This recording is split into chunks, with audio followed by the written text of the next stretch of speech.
Despite being one of the loveliest girls in the kingdom, Cinderella was also one of the unluckiest. When she was very young, her mother had caught a fever and died.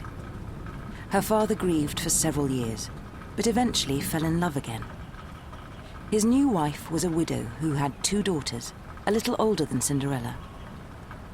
They all lived together happily, or so Cinderella thought, in the grand house where Cinderella had grown up. However, when her father took ill and died not long after marrying his new wife, things swiftly changed. Cinderella's stepmother inherited the house and all her husband's wealth, and it soon became clear that the woman and her daughters had only wanted Cinderella's father's money and possessions. There was certainly no love in their hearts for Cinderella, and she suspected that there had never been any love in their hearts for her father either. They did not throw Cinderella out of her own home, although perhaps it might have been kinder if they had. Instead, they made her cook and wash for them. She cleaned and polished, did the shopping in the town, prepared the meals, tidied, and did all the housework. Cinderella's stepmother and stepsisters made her do everything for them. But there always remained one thing they could not make her do, and that was be unhappy. No matter how hard she had to work, or how cruelly she was treated, Cinderella was always smiling. Yes, she knew she had been unlucky. She had lost both her parents at a very young age, and was now treated little better than a slave. But Cinderella was grateful to have a roof over her head and enough to eat. She knew there were many in her world who were still less fortunate than she was. Nonetheless, there were also many who were more fortunate. From the kitchen window, Cinderella could see the castle where the lords and ladies lived, perched on the hill behind the town. Taking a moment's break from the filthy dishes she was made to scrub morning and night, she would often gaze through the window and wonder what it was like inside the castle. Occasionally, she would catch a glimpse of Lord Dark's carriage passing through the town on its way to or from the castle. The blinds were always drawn, and Lord Dark himself was rarely seen. The years passed, and Cinderella grew into a young woman. Beneath the grime and dirt, the soot and dust that always coated her face, she was far more beautiful than either of her rather plain stepsisters. They hated and resented her all the more for it. Once every year, the most handsome men and beautiful women in the town were invited to a ball at the castle. If her father had still been alive, Cinderella liked to think she herself might have been invited. She might even have been one of the few who were chosen to stay in the castle and live out their days there in luxury. Although she would not have wanted to leave her parents if they had still been alive, now she would happily exchange her life at home for one in Lord Dark's household. At last, one day, an invitation to the masked ball at Lord Dark's castle was delivered. Cinderella's jealous stepsisters did their best to keep it a secret from her. They did not want her to go, because they knew that her beauty would certainly outshine them both. It wasn't long, though, before Cinderella learned of the ball. It was the only thing the people in the market were talking about when she went to buy the meat and vegetables. "Surely you'll be going," Bunton the butcher's lad said to her. "All the young men and women are invited, as well as the most important people in the town." "Everyone except me," Cinderella told him. She felt the little happiness and hope she still had inside her ebbing away. The ball was to celebrate the visit of the Prince of Arabesque. The province of Arabesque had been a rival to Lord Dark's realm for as long as anyone could recall. Bunton told Cinderella that the prince's visit was supposed to be a gesture of goodwill and peace between the two provinces. But Cinderella could tell from Bunton's expression that he was not convinced. "I've met Lord Dark," he told her. "When I deliver the meat to the castle, he is sometimes there. I've only ever seen him in the evening. They say he does not venture out in daylight. I've noticed how he treats the servants, and there's something in his eyes." Bunton shuddered at the memory. I don't know what it is, but it frightens me. They say he eats his meat raw, the blood still dripping from it. When she returned from the market, Cinderella asked her stepmother about the ball. The cruel woman just laughed. "It's not for the likes of you," she said. "I thought all the young people were invited," Cinderella said. "It is only for important people," her stepmother replied, drawing herself up to her full height. "People like me and my daughters." "You are going?" Cinderella was not surprised. As well as his wealth, her stepmother had inherited her father's position in society. "I am," her stepmother replied proudly. "It is a great honor. Lord Dark has finally realized how much my family and I contribute to the community. You," she added with a cruel smile, "are not my family. You will stay here and clean the entire house from top to bottom. You will polish the silver and sweep out the backyard." On the day of the ball, Cinderella's stepmother presented her with a list of the work she must complete by the time they returned from the ball. Before she started, though, Cinderella had to help her stepsisters to get ready. She fitted them into their lavish dresses, all the while wishing she had a dress just half as fine for herself. She braided and arranged their hair, wishing she had the time, and a good reason, to do her own. Finally, she watched them climb, along with their mother, into the carriage which bore her father's coat of arms on the door. The driver smiled sympathetically at Cinderella. He had known her since she was a child and had worked for her father. Then he twitched the reins, and the carriage drove off towards Lord Dark's castle.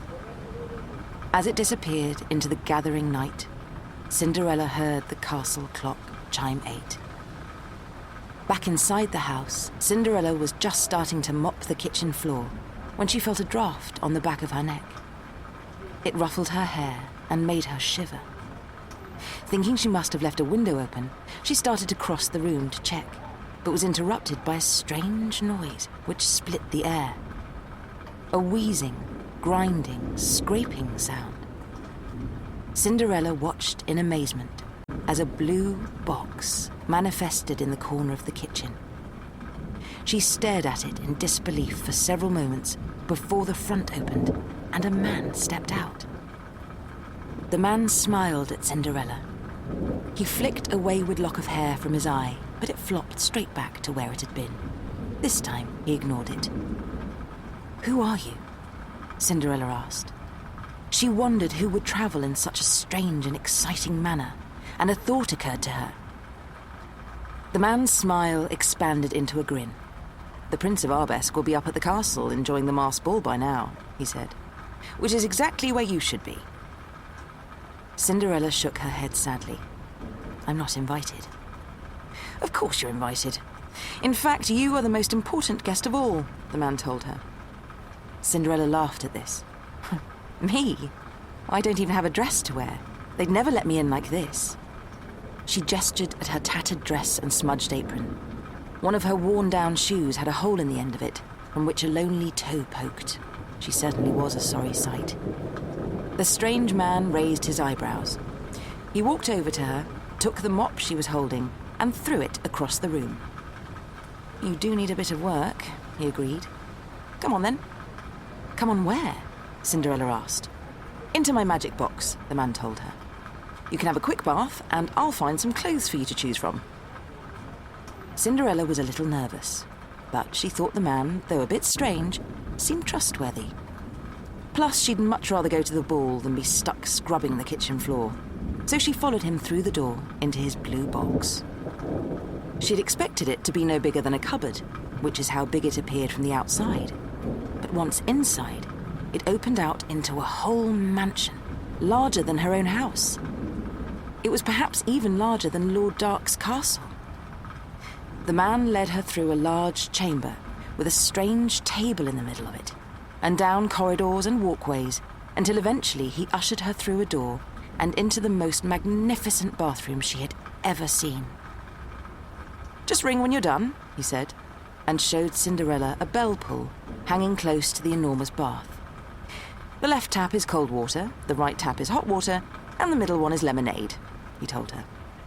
You probably won't need the lemonade, but if you want bubbles, there's a switch just there. I've put the time lock on, so take as long as you like. It'll still be 8:30 when you finish. The man left, and Cinderella had the most luxurious bath of her life. She took her time, then dried herself on the softest towel she had ever used. Finally, she put on a loose bathrobe and tugged the bell pull. "Brilliant," said the man when he appeared moments later. "Next stop, the wardrobe."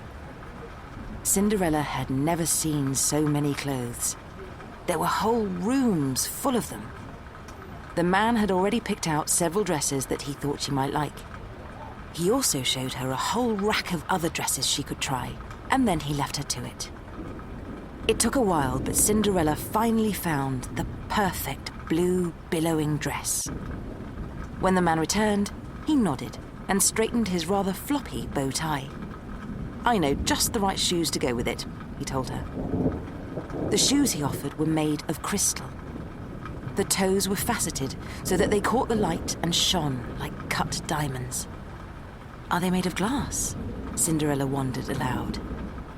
"Shoes made of glass? That wouldn't be very safe," the man said. "They're actually midnight crystal.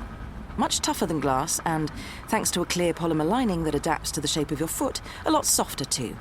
Glass shoes would just be silly." Cinderella put the shoes on. She was surprised at how comfortable they were and how well they fitted. "There's just one other thing you need," the man told her. He produced what looked like a metal wand. "What's that?" Cinderella asked. "Sonic screwdriver," he told her. "And why do I need it?" she said.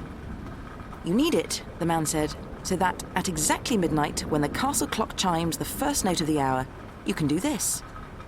He showed her how to press a button that made the end of the wand glow. "Can you do that?" Cinderella nodded. It seemed easy enough. But why? The man looked surprised. "Didn't I explain? It's to save your life." "Right then, time we were going." As she followed the man back along the corridors and walkways, Cinderella wondered how she was going to get to the castle in her long dress and wearing shoes that were made of something that wasn't glass. But when they stepped out of his blue box, she found that they were already there. The box was now, somehow, standing right next to a side door of the castle. "Good luck," the man said, and he shook Cinderella's hand. "Remember, exactly midnight. No sooner and certainly no later. Then come back here. I'll give you a lift home." "But aren't you coming to the ball as well?" she asked. The man shook his head. "Well, they'd spot me at once. Probably smell the Artron energy as soon as I stepped inside the castle. That's why I need you to use the sonic screwdriver." The man told Cinderella how to find her way from the side door through to the main ballroom. "Have fun," he told her. "Don't forget, midnight on the dot. Oh, and you'll need this too." He handed her an ornate mask fixed to a short stick which Cinderella could hold in front of her face. It is a masked ball, after all. Cinderella was afraid that someone would stop her and demand to know what she was doing there. What if her stepmother saw her? She held the mask close to her face and hurried through the castle. Cinderella heard the sound of music and laughter long before she saw the flickering candlelight. The ballroom, when she eventually reached it, was full of people drinking wine and talking. In the middle of the room, people danced while a small orchestra played music. At the far end, beyond the dance floor, was a raised platform. Here, looking down upon their guests, sat Lord and Lady Dark. They did not wear masks, although the other people seated on the platform did. Lord Dark was tall, with thin, lean features, and black hair swept back from his forehead. Lady Dark's hair was just as black, but hung straight and elegant to below her shoulders. There was something cold, Cinderella thought, about their eyes. Although she did her best to stay inconspicuous as she enjoyed the music and sipped a glass of wine, Cinderella grew increasingly aware that people were staring at her. Despite their masks, she could tell who most of them were. She tried not to meet their eyes, hoping that no one would recognize her. But it was a man she was sure she had never seen before who came and spoke to her. He was dressed in an elegant suit, and wore a plain white mask with a pattern of gold swirls across it. He stood next to her as she watched the dancers and said, "Forgive me, but you seem rather ill at ease." He seemed pleasant, and since Cinderella was sure she did not know him, she confessed that she was confused as to why people kept staring at her. The man seemed both surprised and amused by this. "You really don't know?" he asked. Cinderella shook her head. The man gently took her hand and said, "Dance with me, and then I shall tell you." It was years since Cinderella had danced. When her father was alive, he had made sure that she had dancing lessons every week. Now she was amazed at how quickly she remembered what to do. When the music paused and the dance was over, the man led Cinderella to the side of the dance floor. "You seem happier now," he said. And indeed she was. Her nervousness was gone, and she had even stopped noticing the way the other guests were watching her. She realized how much she had enjoyed dancing with a masked stranger. The evening wore on, and Lord and Lady Dark and the others on the platform descended to join the dancers on the floor. Cinderella danced again with the man she had met. She wondered who he could be. He had not told her his name, and she felt it would be rude to ask. In the end, her answer came from the most unlikely of places. As a new dance began, the stranger took Cinderella's hand to lead her back onto the dance floor. But before they could start dancing, another figure stepped in front of them. It was Lord Dark. "You really cannot keep our most beautiful guest all for yourself," Lord Dark said to the man. Then he turned to Cinderella. "I think this may be the last dance. Will you share it with me?" Cinderella hesitated, noting again how icy his gaze was. "I can assure you," Lord Dark went on, his mouth twisting into a thin smile, "that I am every bit as accomplished a dancer as the Prince of Arabesque." Cinderella gasped. Was that who she had been dancing with all this time? The prince bowed and stepped back. Still shocked, Cinderella found herself being led onto the dance floor by Lord Dark. Beside them, Lady Dark took the prince's hand and led him out onto the dance floor too. Lord Dark was indeed a good dancer, but Cinderella felt uneasy with him. Not only were his eyes cold, but his hands were like ice. As they danced, his attention seemed to be fixed on Cinderella's pale, slender neck. She hoped the dance would soon be over and she could perhaps return to the prince. Cinderella was also aware that time was moving on. It must be almost midnight. Sure enough, at that moment, she heard the castle clock begin to chime. The sound was almost lost in the music, making it difficult to count the hours, but Cinderella knew it had to be midnight. She could feel the metal wand the strange man had given her, tucked into a pocket inside one of her sleeves, but she couldn't reach it while Lord Dark held her hand in the dance. As the clock continued to chime, Lord Dark's grip on Cinderella's hand grew even tighter and colder. Over his shoulder, Cinderella could see the prince dancing with Lady Dark. As she watched, it seemed that Lady Dark's eyes became deeper and blacker. Then, when Lady Dark saw Cinderella watching her, she smiled, her lips curled back to reveal long, sharp teeth beneath. Suddenly, the music stopped. Someone screamed. Across the room, Cinderella could see the people sitting on the raised platform pulling off their masks. They were all smiling, and they all had long, sharp teeth protruding over their lower lips. Lord Dark's grip on Cinderella's hand tightened still further, and he lowered his head towards her neck with a hiss of anticipation. She saw Lady Dark mirror his actions, her sharp teeth descending towards the prince's neck. With a sudden, panicked fury, Cinderella tore herself free from Lord Dark. As the clock struck the final chime of midnight, she pulled the metal wand from her sleeve and fumbled for the button the man had shown her. She pressed it, and the tip lit up. Lord Dark was advancing angrily towards Cinderella, but when he saw the glowing wand, he hesitated. His eyes widened in surprise, and he stopped. Across the room, Lady Dark and the other nobles also froze. Slowly, Lady Dark put her hand to her face. The smooth, unblemished skin of her cheek was withering in front of Cinderella's eyes.